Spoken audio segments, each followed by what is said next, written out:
Next question asks by Nawaz Sharif from Calcutta. Which is the most difficult question posed to you so far in your life? This is the question. This question, which is the most difficult question posed to you so far in life, is the most difficult question in my life. Yes, there have been difficult questions. I can narrate many.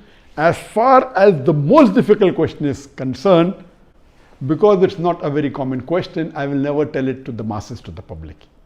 Because such questions are so difficult, so attacking, and if it's not common, why should I make it public? Alhamdulillah, I have the answer, and Allah helped me. It's through Allah's help I got the answer. This I only discuss with the scholars and the fuqahas. And I asked them, what is the answer? And I've asked this to maybe 50 or 100 people who are scholars and people of knowledge. And unfortunately, the most difficult questions have not been answered because of the intricity, not because of the knowledge based, it is the intricity of the question. So those questions which are attacking Islam, and they are not common, and it's difficult to understand the answer. As a policy, even if you ask, I'll never tell you. That's only to be discussed with people of knowledge and the scholars. Yes, there have been many questions which are tricky. Many questions which may require logical answer, nothing to do with Islamic knowledge. And there are many. I'll just give one example to you. I don't say it's the most difficult, but it was a tricky question. And I remember, I think it was in the year 2014 or somewhere close to that in Dubai. After my lecture in Dubai, there were about 15,000-20,000 people in the audience. There's a lady who's a non-Muslim who asked me a question.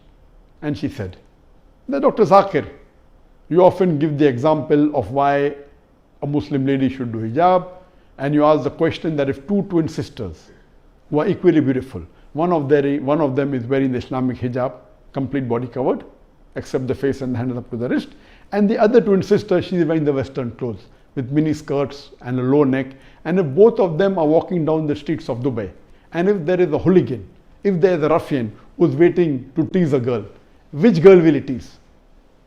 And you ask this question.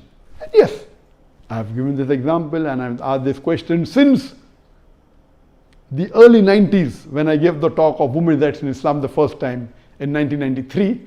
Since this time I'm asking a question. And I've asked this question in public forum that which girl will you tease? And always the answer has been, but natural, the girl wearing the Western clothes in mini skirt or low neck because she's attracting. And for 20 years, the answer has been same. Now this lady comes up and she repeats the question, but she says that according to me, the girl wearing the Islamic hijab would be teased. I said, why? She said, because the man would like to know what is behind the clothes. That's why he will tease the girl wearing the Islamic hijab. And my daughter who was in the audience, she said, now Abba is trapped. My father is trapped. And I was taken aback that this was never answered. So what I say, these type of replies are mainly devilish replies to try and trap. But Alhamdulillah, in such situation, Allah is the one who always helps. I got up and I said, okay, sister has asked a very good question, and I continued the question. And I said, though I disagree. So this was a question asked, now hear my answer. I said, I disagree with your answer. It's an illogical answer. But if you agree that your answer is correct, then why are you wearing clothes? If you don't want people to be clothes, you should take off your clothes. And believe me, that woman was so embarrassed, and that was a very good slap to her reply, to her question, which was a devilish question. She went back and she sat quietly.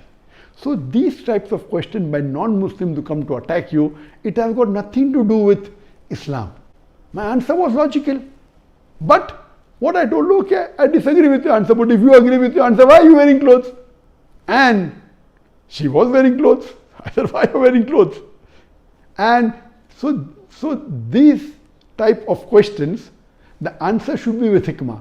Udu ila sabili rabbika bil hikmah wal mu'azat al hasna wajadhum allati ahsan. Invite all to the way of thy Lord with wisdom and beautiful preaching, and argue with them in the ways that are best and most gracious. So such type of questions are many. Inshallah, if you see my videos and see my question answer session, you will find many of such questions.